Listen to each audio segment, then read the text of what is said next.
boa tarde, quase noite aqui do Ceará. Eu pensei em falar um pouco mais do meu itinerário, de onde eu vim, para onde eu estou indo, onde eu estou, e nesse meu itinerário que me levou ao diálogo entre os saberes tradicionais, né, da medicina popular, das práticas integrativas, da saúde mental, da espiritualidade. E depois vou ver se eu apresento o mais rápido possível para a gente ter tempo para conversar. Deixa eu ver aqui, tenho que apertar aqui agora. Só que ele não está indo. Estou apertando na setinha e não está. Ou será que é no novinho? Aqui. Então, eu começaria colocando que o meu primeiro universo foi o universo sertanejo. Eu nasci em Canindé, que é um centro de peregrinação que recebe 2,5 milhões de peregrinos que vêm agradecer a São Francisco e pedir a São Francisco a saúde do corpo, né? Então, meu avô tinha um hotel, eu sempre morei muito tempo lá com ele, porque eu estudava lá onde meus pais moravam, não tinha escola. E eu fui, esse universo misto, tudo era em torno de São Francisco. São Francisco era o grande presidente da República, dos sertanejos, dos excluídos, e todo esse povo pedia aos santos aquilo que não recebeu das instituições sociais, pediu justiça, pediu casa para morar, pediu isso e aquilo, né? Então eu fiquei empolgado com esse universo mágico religioso, onde São Francisco era o grande presidente da República, que eu quis ser como São Francisco. Eu digo, eu vou ser padre. Na época, então depois entrei no seminário para fazer filosofia e teologia, onde eu concluí, mas não me ordenei. Então, mais na frente, eu entrei na faculdade de medicina, que foi meu segundo universo, foi o universo acadêmico. E então eu fiquei encantado descobrindo que aquelas almas que a gente queria salvar no mundo, no primeiro universo mais místico, elas tinham corpos, esses corpos estavam abandonados pelas políticas públicas e que as pessoas estavam pedindo aos santos aquilo que não recebiam das instituições. E eu fazia então filosofia e teologia à noite e durante o dia eu fazia medicina, que eu estava no seminário. No terceiro ano de filosofia e teologia, quando eu fazendo essas duas faculdades, eu vivi uma crise existencial muito forte, porque nesse mundo acadêmico da Faculdade de Medicina era mais ou menos o seguinte: Adalberto ainda acredita em Deus, em São Francisco, no Padre Cícero? Eu digo, acredito. Então você não é um cientista. E o que é então um cientista? É aquele que não acredita nessas coisas da cultura, né? Então, e eu me perguntava, o que é que resta de um homem se tiram dele os seus valores, as suas raízes? Então, ser doutor, ser cientista é renegar a sua cultura, que esse foi objeto depois do primeiro livro que eu escrevi, que é O Índio que Vive em Mim, onde eu tenho esse sentimento que tanto o mundo acadêmico como o mundo religioso quer a morte dessas raízes do índio, do negro, do que nos habita, né?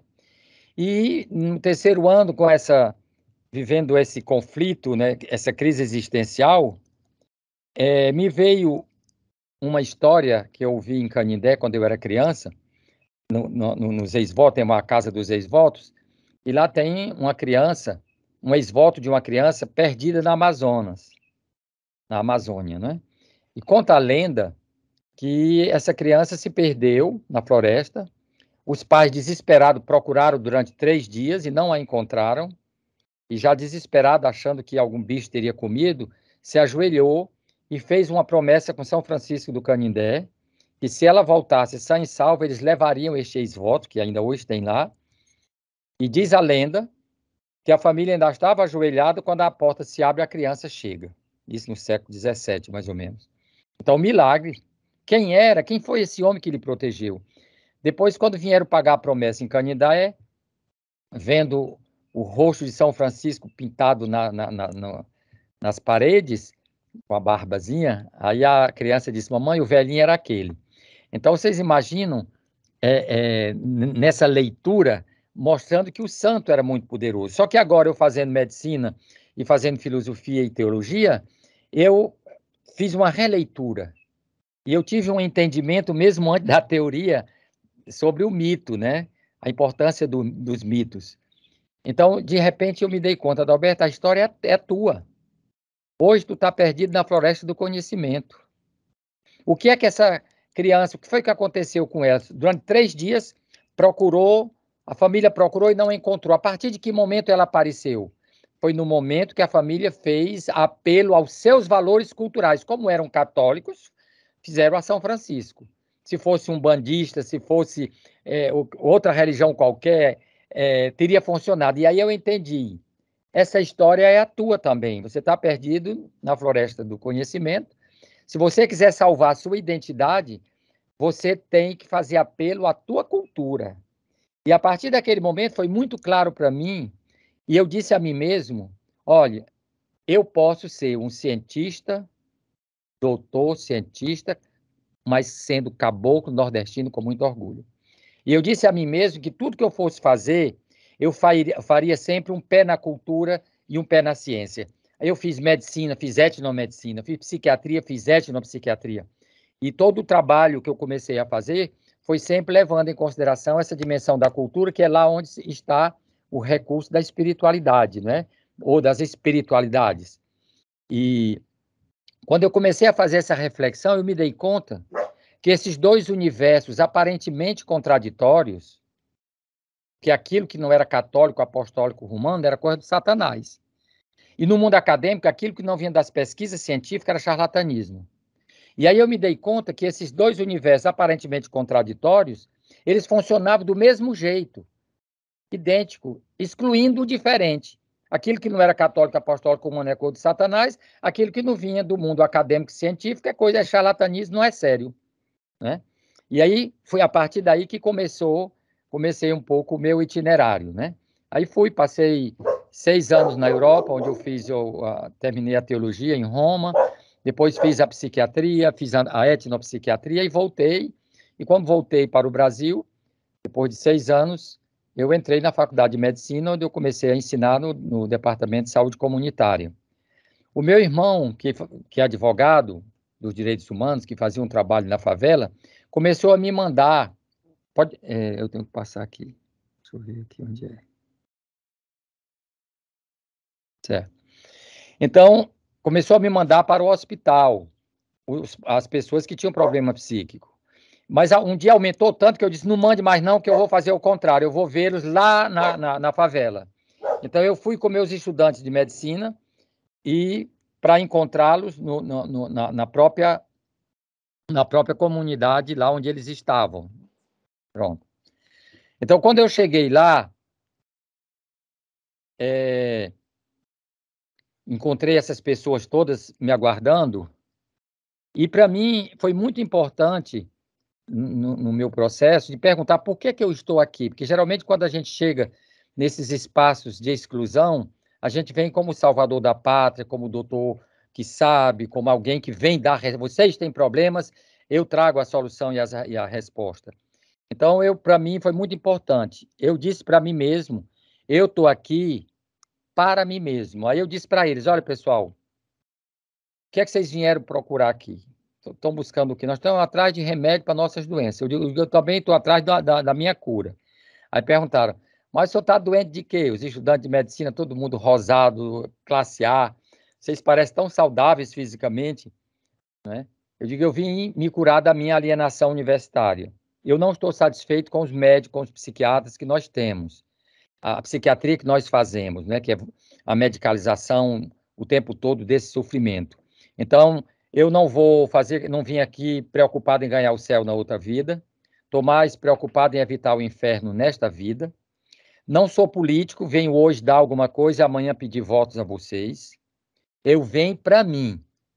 Eu vim para aprender com vocês o que eu preciso.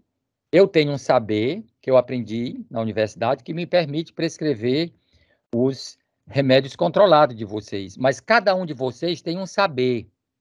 Quem é descendente de africano tem o saber dos pretos velhos. Quem é descendente indígena tem o saber dos pajés, dos xamãs. Quem tem 60 anos, 70 anos, tem um saber produzido por 70 anos. Então, o que nós vamos fazer é partilhar aquilo que nós sabemos, né? Então, para mim, foi muito importante, porque muitas vezes a gente vem como salvador da pátria. Vocês têm problemas? Tem, então eu vim resolver, e eu não vim resolver. Pode ir passando aí. Próximo. É aí, então. Então, quando eu, escutando eles, eu me dei conta que se tratava muito mais de sofrimento, de dor da alma, do desamparo, do abandono, que precisava ser escutado, acolhido com os recursos culturais, do que doenças a serem tratados com remédios. Porque esse modelo que nós temos é os problemas das pessoas, as respostas vêm dos especialistas e das instituições. E eu me propunha, nesse momento, a criar um método onde nasceu a terapia comunitária, que é a comunidade que tem problema, ela também tem suas soluções. E ela tem que usar os recursos da própria cultura, né? Próximo.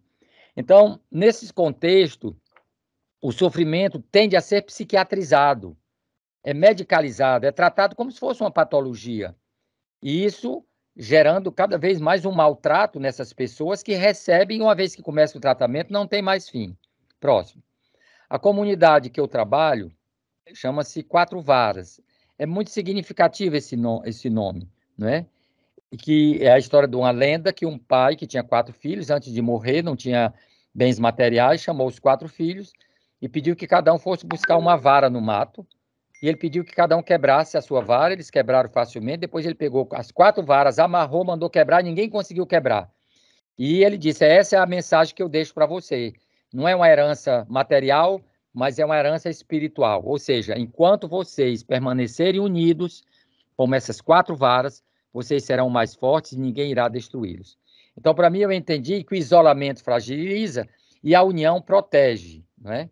Foi aí que eu encontrei a orientação do meu trabalho, que foi juntar os diferentes saberes, sem excluir nenhum deles, unindo conhecimentos acadêmicos com os indígenas, africanos, portugueses, europeus, asiáticos e também a experiência de vida, que é a terapia comunitária, que tenta resgatar o saber produzido pela superação dos problemas, né?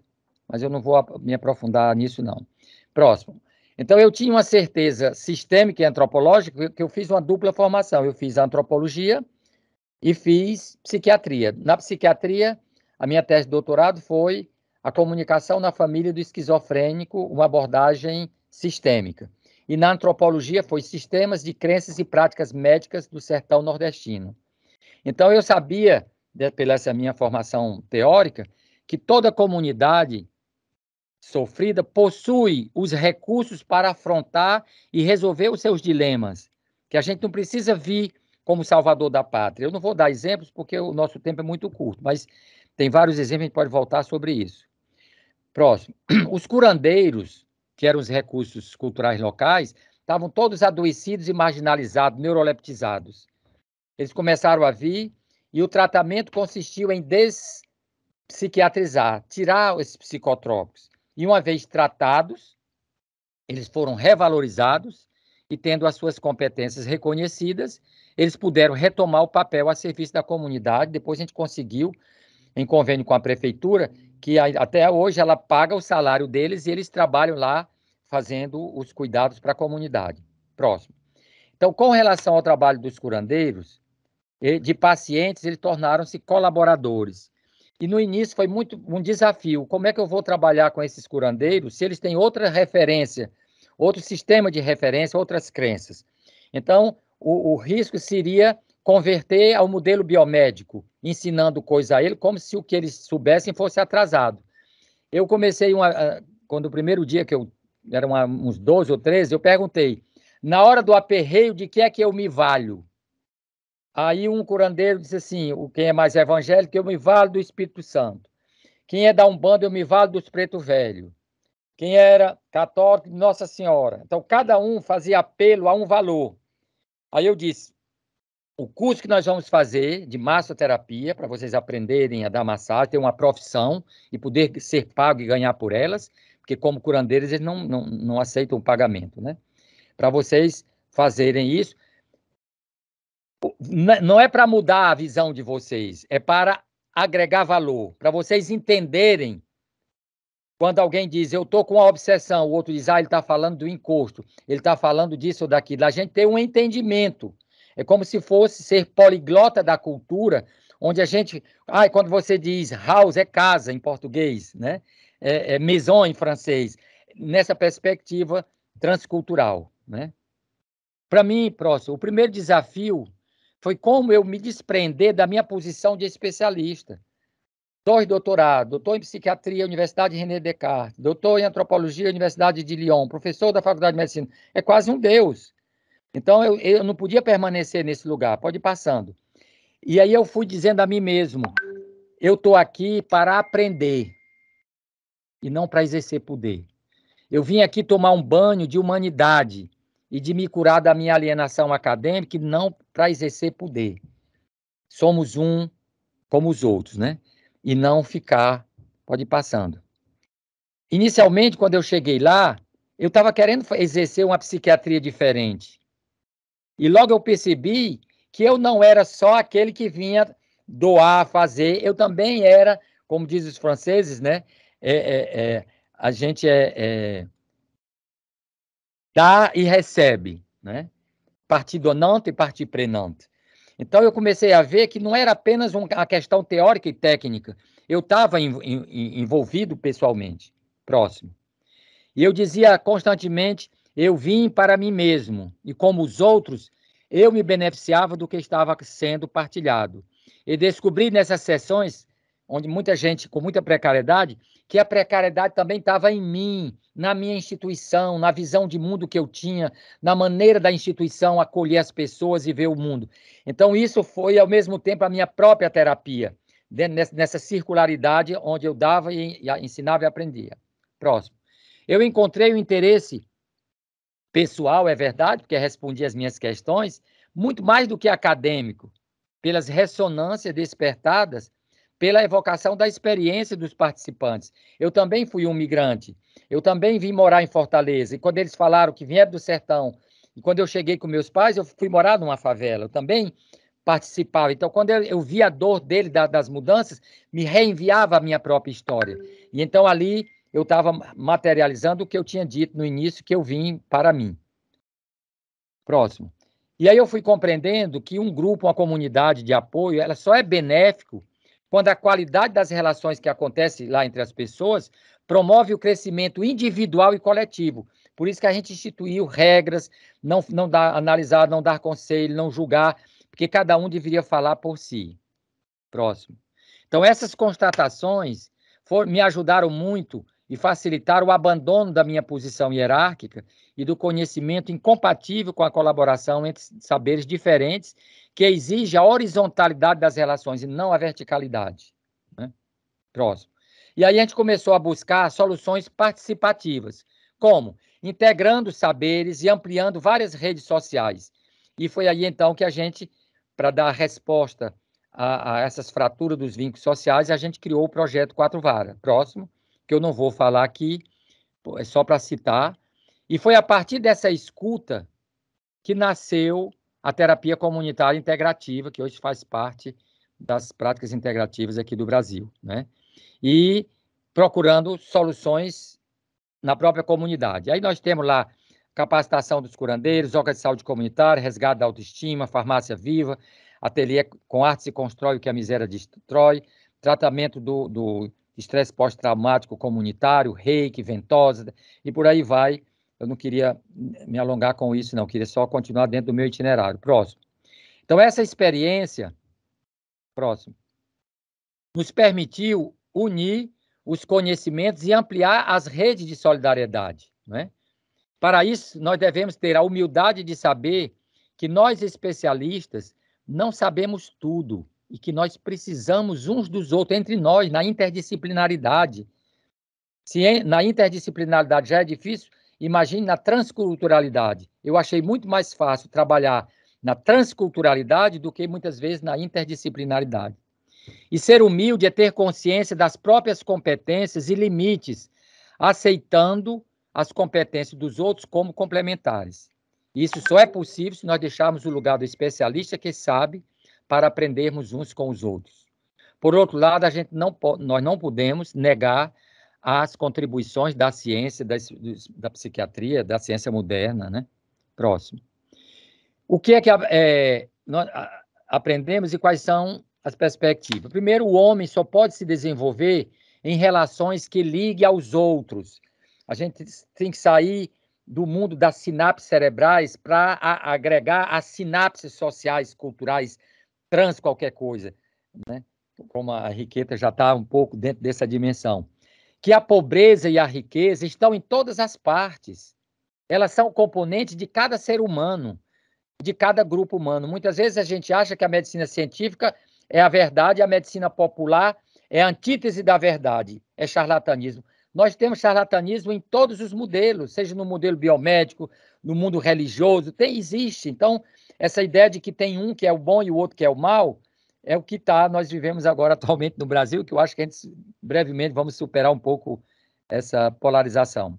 Que a academia não tem a hegemonia da produção do conhecimento. Ela produz um conhecimento muito importante, mas a experiência de vida também produz. E se trata de juntar esses saberes. Devemos desenvolver a diversificação dos recursos culturais e pessoais. Precisamos valorizar a consciência crítica, ou seja, várias respostas a uma questão, e não a consciência ingênua, que consiste em dar uma única resposta a uma única questão. Próximo. Resgatar a simplicidade da linguagem, da postura e se livrar do lugar do especialista que sabe para aceitar aprender com o outro. Eu sei muito da minha formação, mas não conheço a do outro e vice-versa.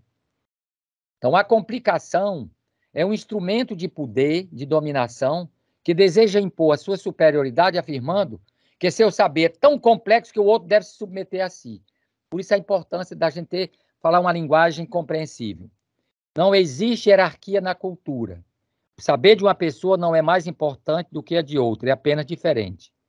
Acolher as diferenças como presentes e a alteridade como um espelho que suscita ressonâncias que favorece a consciência de si. Próximo.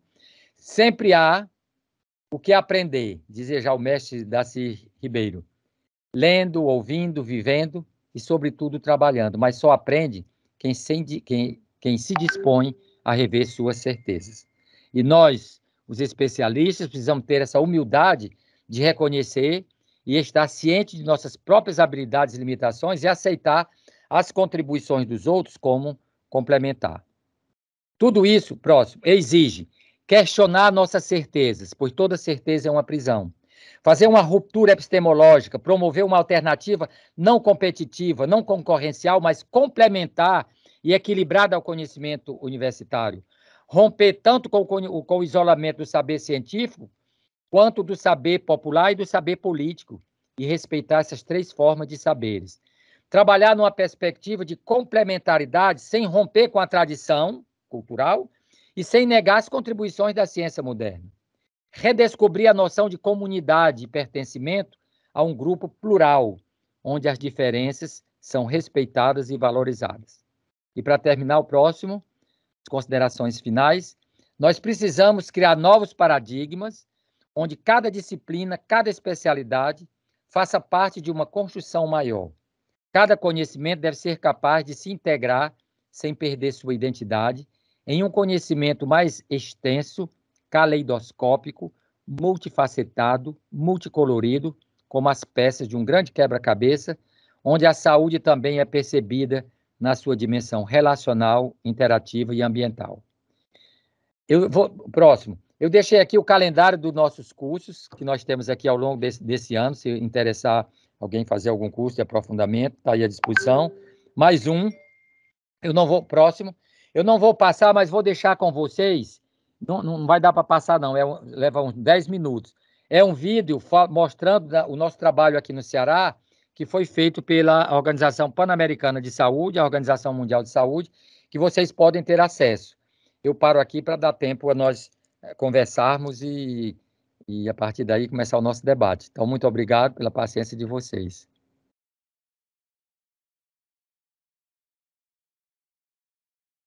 Ninguém vai passar o vídeo não, viu? Pode parar. Tá bom.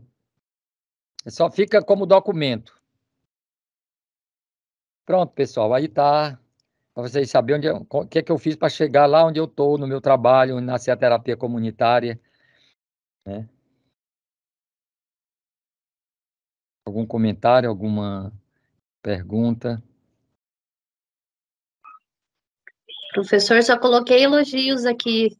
Eu sempre ouço o senhor contar a sua história e como que a terapia comunitária nasceu, mas eu sempre me emociono, sempre me acrescenta. E assim, eu acho que vale a pena dar o depoimento, né? Que a terapia comunitária faz a diferença na minha vida e de muitas outras que convivem comigo. E assim, esse aprendizado de como que a solidariedade, essas redes solidárias fazem uma mudança, né, de um paradigma de vida, é real e muito necessário nesse momento de mundial, né, global. Então, minha admiração aí e que a terapia comunitária ela cresça, floresça, ela se expanda cada vez mais. Muita admiração, professor.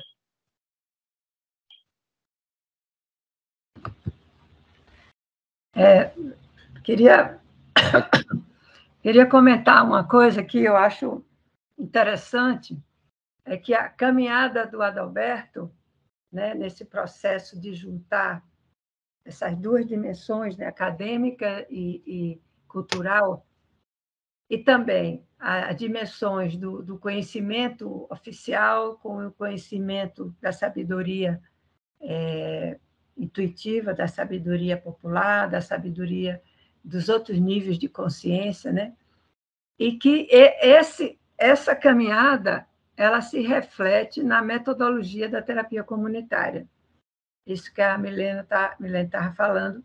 Mas eu vejo que a gente sai de um corpo, vamos dizer, de um corpo físico, que é a chegada e a junção de células comunitárias, né, de pessoas que vão chegando, e vai havendo, ao longo da metodologia, que eu sempre digo que tem um começo, meio e fim, vai havendo um entrelaçamento, e que, no final, esse entrelaçamento, a partir da compartilhamento de experiência, através da música, de todo o ritual da terapia e as etapas, vai havendo uma culminância das pessoas no que elas estão levando dali. Então, elas estão levando não só o que é dela, elas estão levando de todos, elas estão levando do ser grupal. Eu acho que isso aí é esse salto que a terapia comunitária dá, ela percorre todo esse percurso que você fez, Adalberto. Eu acho que é bem interessante. Uma questão da coerência. Uma coisa porque no modelo clássico que nós temos, a gente recebe um certificado para cuidar dos outros, diagnosticar os outros, dar remédio para os outros, e nunca a gente é incluído. As pessoas estudam, são formados para atender os outros e esquece de si. Uma estudante aqui de psiquiatria fez a tese dela de doutorado sobre a terapia comunitária e veio falar comigo. Professor, a minha diretora de tese disse que eu deixasse um capítulo para o senhor falar das dificuldades que o senhor encontrou junto aos seus colegas psiquiatras e ao mundo acadêmico, já que o senhor criou um modelo de atendimento onde o remédio não é o carro-chefe. Eu queria que o senhor falasse de todas as complicações que você teve. Eu digo, eu vou lhe decepcionar. A universidade sempre me apoiou. Eu sempre fui convidado para os congressos de psiquiatria no Brasil todo e fora do Brasil. A maior dificuldade que eu tive da luta foi de mim comigo mesmo, teoria e prática. Um dia eu ia passando na favela, eu só vi o grito, doutor Adalberto, me acuda. Eu olhei, uma mulherzinha batorezinha, pequenininha, um homem grande, um homem com uma faca querendo matar ela, e ela segurando os dois braços desse homem, e uns 10 meninos chorando em torno. Quando eu vi a mulher, me acuda, doutor Adalberto, eu também ouvia os meus mestres de Paris. Você é um cientista não se envolve nessas coisas, você mantém a distância, mantém a sua neutralidade. E como eu sou um transgressor, eu terminei indo para salvar aquela mulher. Cheguei lá, consegui tomar a faca do homem e tudo, e terminei fazendo uma terapia de família, que era na época o que eu fazia. Depois, entrando para casa, eu fui pensar, se esse homem tivesse me matado, com certeza ia sair no jornal, pelo menos daqui do Ceará saía, a primeira manchete, psiquiatra, professor da universidade, 2 doutorados na Europa, foi morto por se meter na briga de casal. E depois eu fui entender que na comunidade eles não querem apenas a nossa expertise, eles querem o nosso envolvimento, que não é um envolvimento anárquico, não é? Desregrado. Quando morre uma pessoa que a comunidade está chorando em torno do seu líder, cadê o técnico? Hein? Quem aparece para dar um abraço, nem que seja um segundo, olha, vim só dar um abraço, mas eu tenho agora um compromisso e volto. É isso que a comunidade quer, não é apenas que nós sejamos técnicos. Eu acho que a dimensão espiritual é nessa perspectiva. É uma vibração que nos coloca fora de contextos, de cores. É uma energia que eu diria humana, é o amor, é a solidariedade, onde não existem essas fronteiras geográficas, nem culturais, nem isso. A gente se permite. Claro que o status qualquer que a gente fique dentro da caixinha. Então, eu acho que esse envolvimento, se eu não me envolvo, eu não me desenvolvo. Mas não é um envolvimento que gera fusão e confusão, porque toda fusão gera confusão. É a gente ter essa dimensão empática, entra e volta. Não é? E como constantemente é como se a gente tivesse num... Eu sempre digo que o terapeuta, nós somos poliglotas da cultura. A gente tem que entender, não é falar inglês, francês, alemão e chinês, é falar as diversas linguagens do homem que mora na favela, do presidente geral de uma fábrica, de uma indústria, é todos os níveis dos indígenas, dos negros e tudo mais. Eu acho que, para mim, uma força motriz foi eu vivenciar. Eu não sou aquele que... Não é o profeta que prega o futuro para os outros amanhã. Eu vivo. Eu não consigo... eu acho que, para mim, essa coerência. Aquilo que eu estou falando é o que eu estou vivendo. Eu até já mudei a oração de São Francisco, que é: onde tem ódio, que eu leve o amor. Não, não precisa levar, não. Basta ser. Onde tenha escuridão, seja luz. Não, porque levar é colonizar. Pressupõe que eu tenho. Eu não tenho. Basta ser, né? Então, a gente já mudou a oração de São Francisco. Já foi até... Teve um cantor aqui que já cantou com esse novo modelo. Onde tem ódio, que eu seja amor. Onde tem luz, onde tem trevas, que eu seja luz. E não levar. Vamos lá, está com vocês. Eu vou falar, eu gosto muito de falar. Levantar a mão. Oi, gente. Muito boa apresentação, professor. É sempre uma graça ouvir novamente essa história contada pelo senhor, a história verdadeira, né? O senhor falou de muitas lendas, então talvez a gente vê uma lenda sendo verdadeira contada. Eu quero fazer meio que... O senhor me fez lembrar de uma história aí, falando desse doutorado, de uma história de que o cara passou mal na estrada, estava com a esposa, e de repente ela começou a gritar: um médico, um doutor, pelo amor de Deus, um doutor, pelo amor de Deus. E aí ia passando um rapaz correndo. Aí foi: um doutor, pelo amor de Deus. Eu falei: eu sou o doutor. E aí ele estava passando mal: doutor, ele está morrendo, ele está morrendo. Ele disse ao mesmo tempo: doutor, eu estou morrendo. Aí o rapaz olhou nos olhos dele e disse: você tem certeza que você já viveu alguma vez?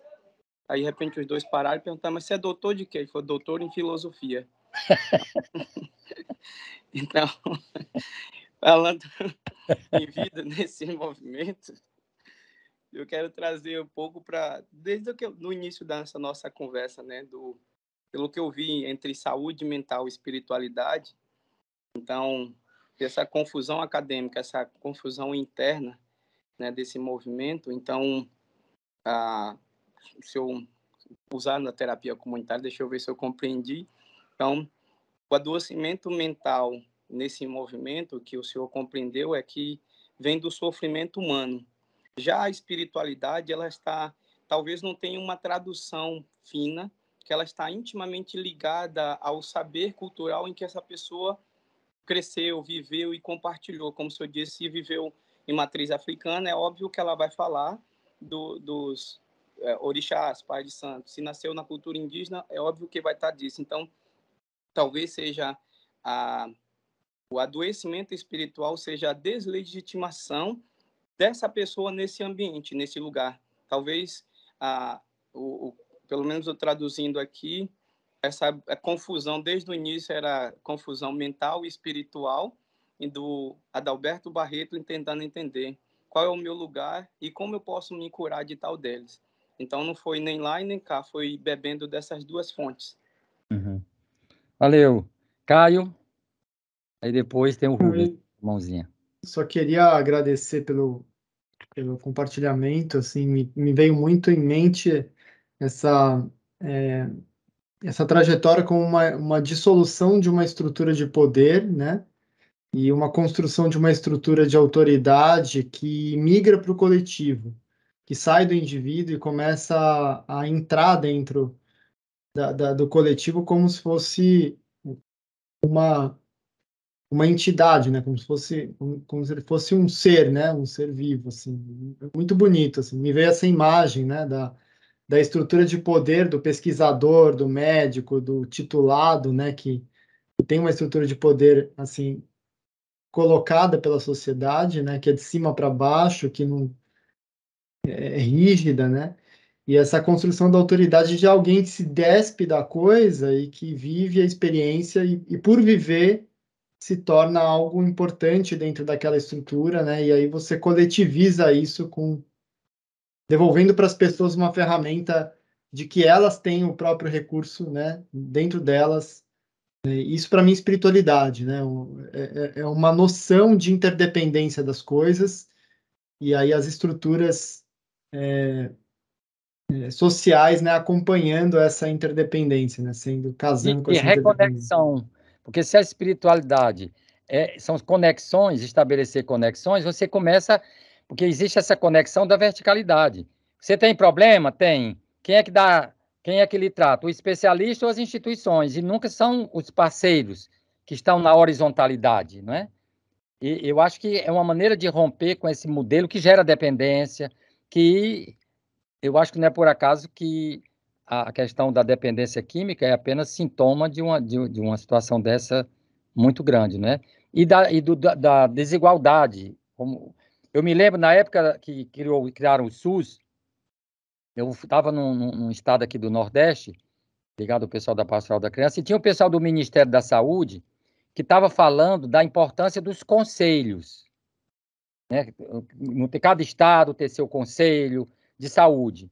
Eu cheguei, a minha palestra era depois, aí eu fiquei assistindo a do pessoal do Ministério. Falaram, votaram, escolheram o conselho estadual. Quando terminou a palestra, veio uma velhinha conversar chegou lá na mesa e disse assim, eu queria agradecer o doutor, a senhora falou muito da importância de conselho, mas os meus netos são muito mal ouvidos. Eu mando, menino, vai lavar esses pés, eles não querem lavar. Os conselhos não faltam, não, eu vivo dando. Quer dizer, o pessoal do Ministério fez reunião, houve votação, escolheram o conselho, mas o povo está entendendo, é dar conselho. Sem conselho não funciona. Funciona não, mas aí o pessoal comentando. O meu neto é mal ouvido. Eu digo, vai lavar os pés, eles não querem lavar. E o meu, não quer nem escovar os dentes. Aí daqui a lá parava, escutava uma outra palavra, era duas realidades. E terminou-se, o pessoal do Ministério, no relatório, formamos o conselho, está todo mundo consciente, votaram, mas estavam entendendo outra coisa. Vamos lá, Rubens. Professor. Professor Alberto, mais uma vez, grande honra ouvir e aprender, né? E, enfim, eu acho que as pessoas comentaram aí, mas a sensação que eu tenho, assim, muita pouca experiência nessa área, aprendi muito com essa aula do professor. Assim, o importante que eu vejo, os breves e humildes comentários, né? Como é importante a experiência de vida da família, né? Uma pessoa, como a experiência que o senhor teve na sua, né, vida, morar, trabalhar em favela, né? Comparando com outras experiências de outras realidades, né? De outras pessoas, né? Que não tiveram, não vão ter essa mesma jornada de vida, né? Então, a importância dessa apresentação, como esses ensinamentos, para ficar guardado, né? Fiquei muito interessado quando o professor falou sobre não ter tido dificuldade junto aos médicos, né? Eu até confesso, aí nós somos bem inferiores ao professor Adalberto Barreto, a força que vem do professor é algo assim é, incrível, né? E muito forte. A gente ainda vê muita resistência na academia, né? Até das próprias terapias complementares, né? Como um todo, né? E aí, a importância de relatar isso, né, dessa desmedicalização, né, toda essa comunidade que o professor coordena, né, o que aconteceu com essas pacientes, né? Houve alguma piora de saúde, houve uma melhoria de saúde? Então, a importância aí de ter isso tudo registrado, igual o professor tem registrado aí, em artigos, em livros, né, em filmes da OPAS, né, Organização Pan-Americana de Saúde, né? Mas, até por uma questão de oportunidade de pessoas que vão ouvir essa excelente explanação do professor, né? Do ponto de vista prático, professor, se você tem um problema clínico, o professor defendeu a tese sobre esquizofrenia, por exemplo, o professor falou, né? Que é um problema gravíssimo, né? Você tem muito mais experiência como psiquiatra do que nós, não psiquiátricos, né? Demandando internações, medicações muitas vezes necessárias, né? Disponibilidade de acompanhamento psicológico, psiquiátrico, acesso a verba, dinheiro, a casa e alimento. Como é que ficaria esse caso clínico aí na terapia comunitária? Até para a gente aproveitar e ver como se fosse um relato de um caso clínico, né? Tem solução isso? Estou apresentando um caso clínico na terapia. Essa é uma pergunta que faz. Quer dizer que a terapia comunitária cura esquizofrenia? Claro que não cura, porque a esquizofrenia é outra coisa. Mas, para mim, de uma maneira muito simples, eu digo que existe a patologia, a doença, que só os profissionais de saúde podem intervir, medicalizar, porque foram formados para isso. Do outro lado, você tem o sofrimento, a dor da alma, o desespero. Isso para isso não tem remédio químico. E eu acho que nós, psiquiatras, estamos psiquiatrizando o sofrimento.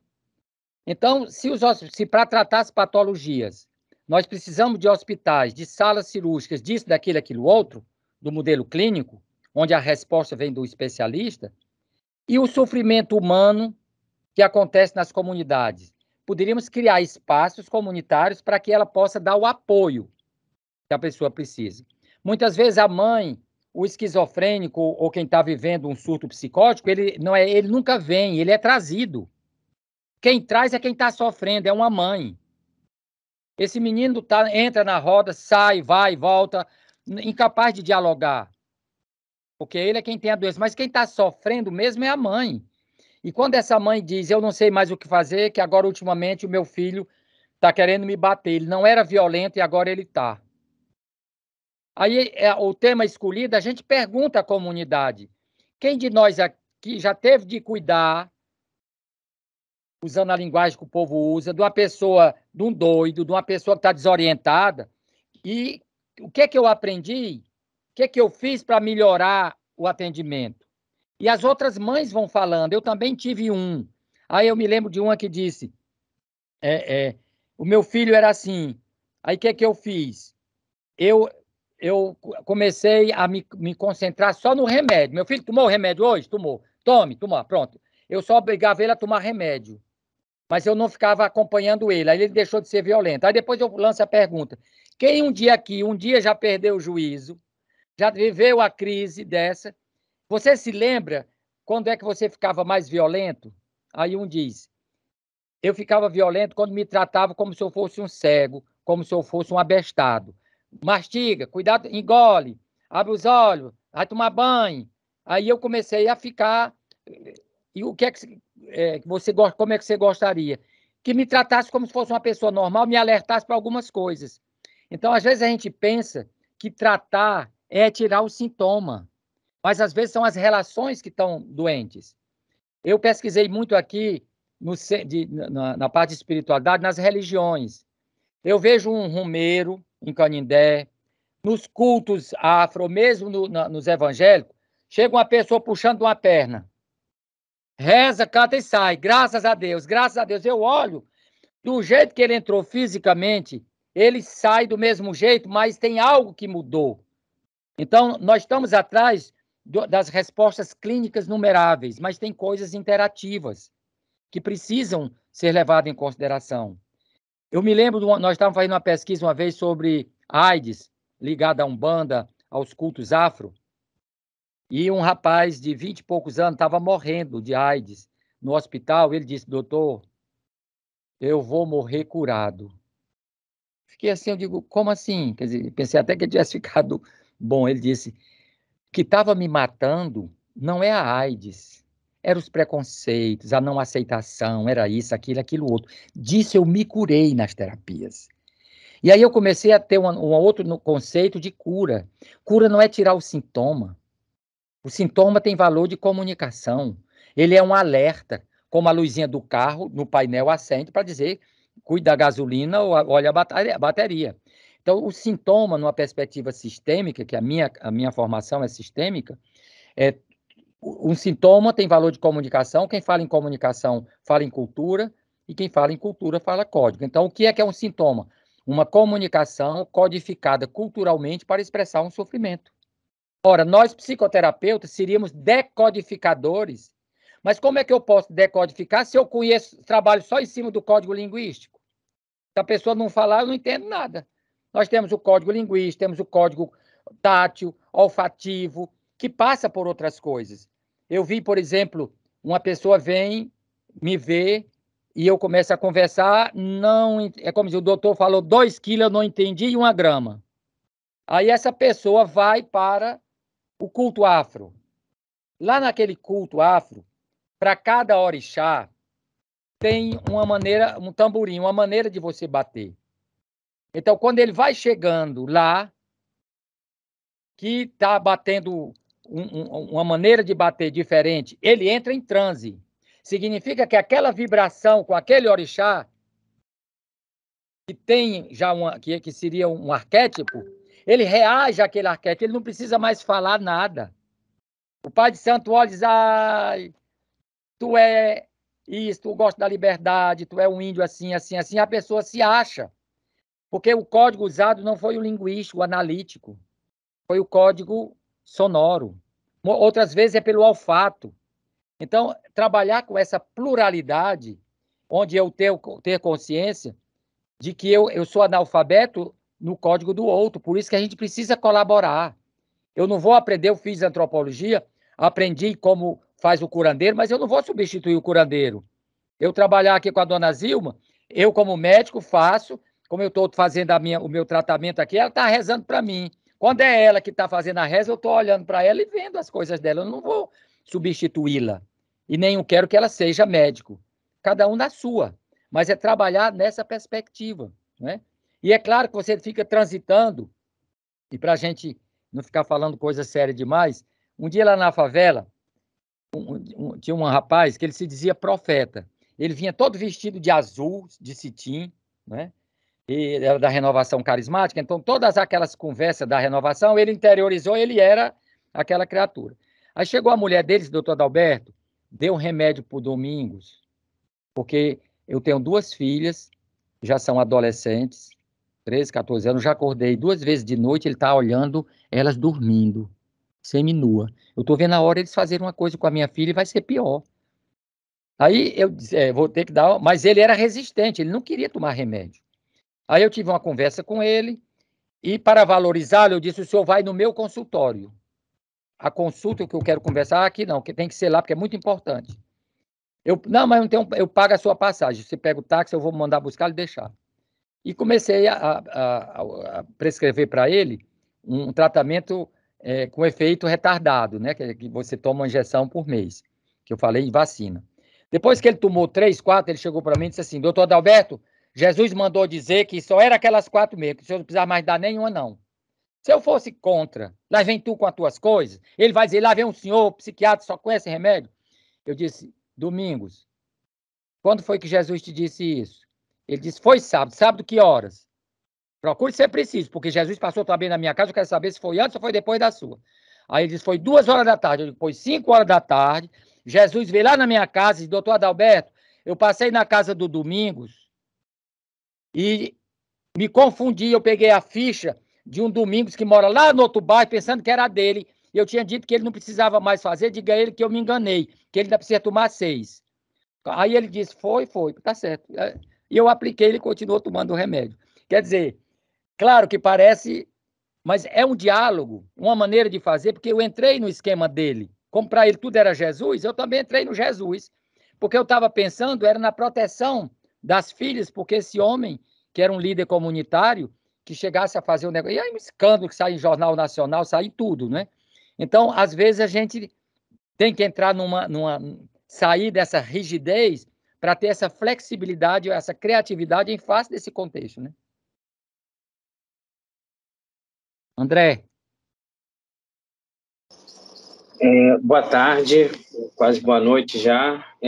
Professor, primeiro, muito obrigado, cara, pela sua fala, muito obrigado mesmo, achei muito legal, muito bacana conhecer a sua história, assim, que já é um ensinamento, né, em si. Assim, me chamou muita atenção um momento que o senhor falou, eu não lembro exatamente qual foi a palavra, mas foi passando a ideia passando a ideia, quando o senhor questionava, é uma patologização do sofrimento, né? Assim, e isso, para mim, foi uma coisa que assim, é uma coisa até que eu tenho pensado muito, né? Assim, nessa coisa de como a gente, às vezes, trata qualquer tipo de sofrimento, qualquer tipo de sintoma, como algo que já tem que ser resolvido ali, né? E, muitas vezes, o sofrimento ele é um caminho para a cura, né? E aí a gente mascara esse caminho quando a gente só cuida daquele sintoma, né? E porque como se sofrer fosse algo não natural, né? E eu achei isso muito interessante. E aí, e uma coisa que eu fiquei pensando aqui ao longo desse caminho, ouvindo o senhor, ouvindo os outros comentários, é como a gente, na medicina, tem, às vezes, um olhar muito focado nessa coisa da resolução de problemas De forma e clínica, menos focado na escuta mesmo, no entendimento, né? E aí uma coisa que eu fiquei pensando também é o seguinte: a gente tem hoje duas residências que formam um médico generalista, né? A medicina de família e a clínica médica. Medicina de família, ela já tem um caminho que eu acho que é bem interessante, mas quando a gente fala de clínica médica, que é requisito para outros caminhos dentro da medicina, eu vejo que, assim, todos os programas que eu tive contato, uma ausência muito grande, assim, de diálogo sobre escuta, sobre religiosidade, sobre como lidar, sobre outras abordagens assim, em relação ao paciente. Aí a pergunta que eu queria fazer ao senhor é em relação a isso. Como que a gente pode trazer mais isso para dentro da universidade, para dentro da formação dos médicos, inclusive pensando em pós-graduação, às vezes também? Olha, a minha disciplina era saúde comunitária. Primeiro eu levava os estudantes para a favela. Então a primeira aula saia andando aí, anotando o que te choca, o que te chama a atenção. Vão andar 1 hora e depois a gente volta para conversar. Aí ia ver, tinha muita sujeira. Por que tem sujeira? O carro do lixo não passa. Por que o carro do lixo não passa aqui, passa lá no lado rico? E aí vinha toda essa reflexão. Eu acho que a gente tem que mudar a nossa percepção. Se eu acho que o outro, a doença é porque carece, eu tenho que dar. É repositivo. Dá. A pergunta que os meus estudantes faziam é o seguinte: professor, nós estamos no primeiro ano ou no segundo ano de medicina, nós não sabemos clínica. O que é que a gente vem fazer na favela se a gente não sabe ainda consultar? Eu sempre dizia para eles: você não vai para eles, você vai para você, para integrar na sua formação esse contexto, essa realidade. Porque esse era o argumento da justificativa. Não tem sentido a gente ir para a favela se eu não posso fazer nada para aquele povo. Não, você vai aprender, escutar. Eu fazia o seguinte, a cidade lá onde eu nasci, Canindé, que recebe esses romeiros, eu ia com meus estudantes de medicina, terceiro ano, nós ficávamos na Casa dos Milagres, entrevistando os romeiros que traziam ex-votos.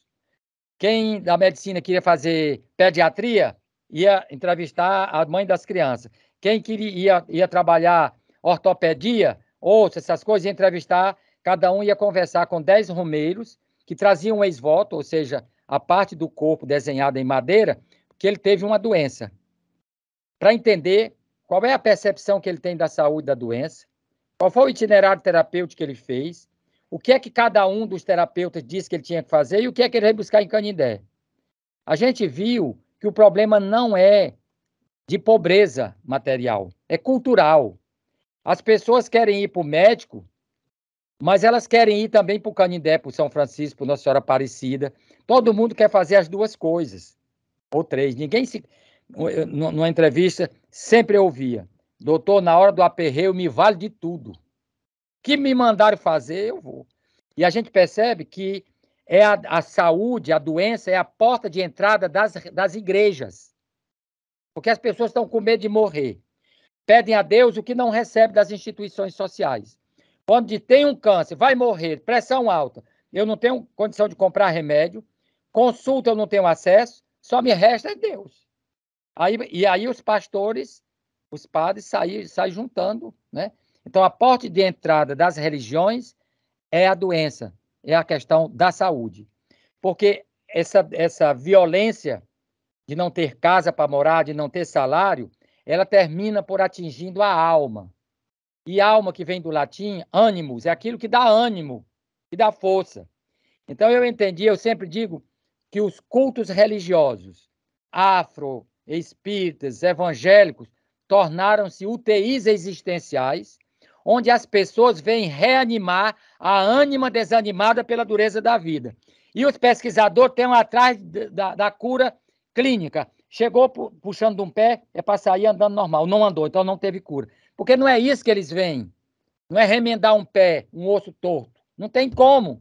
Mas o que incomoda não é o osso torto da perna, é o osso torto da mente, o sentimento de culpabilidade, coisas que vêm de uma religiosidade muito opressora, que faz com que as pessoas... Então, eu acho que é importante a gente ter essa visão bem mais ampla de que a doença, a cura... Eu sempre digo, no caso da terapia comunitária, a gente adoece por esquecer que eu tenho direito ao repouso se eu estiver cansado, que eu mereço ser respeitado. A gente esquece. Então, eu sempre digo, ser terapeuta é ser um despertador de lembranças. Eu tenho que lembrar o outro quem ele é. Rapaz, você é filho de um guerreiro pataxó, você com o seu nome. Seu nome é isso. Fazer o outro lembrar quem ele é. Quando ele lembra quem ele é, não precisa dizer o que ele tem que fazer, o que é que vai fazer, qual é o remédio que vai ter que tomar. Eu não estou falando, estou falando aqui na dimensão mais psi, porque se você tem que tomar antibiótico, tem que tomar aquela medicação. Mas a medicina não é só isso. Tem essa parte, eu acho que na parte bioquímica, a medicina é fantástica. Agora, saiu dali, entrou no psicossomático, aí a gente se perde, porque fica medicalizando o sofrimento. O Viracito estava com a mãozinha, não sei se ainda... Ok. Eu acho que nós... Já, né? Pois é, eu acho que é isso aí. Eu acho mais interessante a gente... próximo mês nós vamos ter a doutora Henriqueta, que vai falar um pouco do processo dela, como é que ela chegou lá. Porque a gente... muitas vezes cria as coisas, só fala dos acertos e fala dos erros, né? É quando a gente ultrapassa, chegou num modelo que viu que aí vai passando para o outro, vai passando para o outro, e eu acho mais interessante a gente mostrar o nosso caminho, não é? Os equívocos, como é que a gente faz para chegar, porque eu sempre digo, eu cheguei onde eu cheguei, não foi porque eu sou uma pessoa inspirada, é muito mais fruto da transpiração do que da inspiração.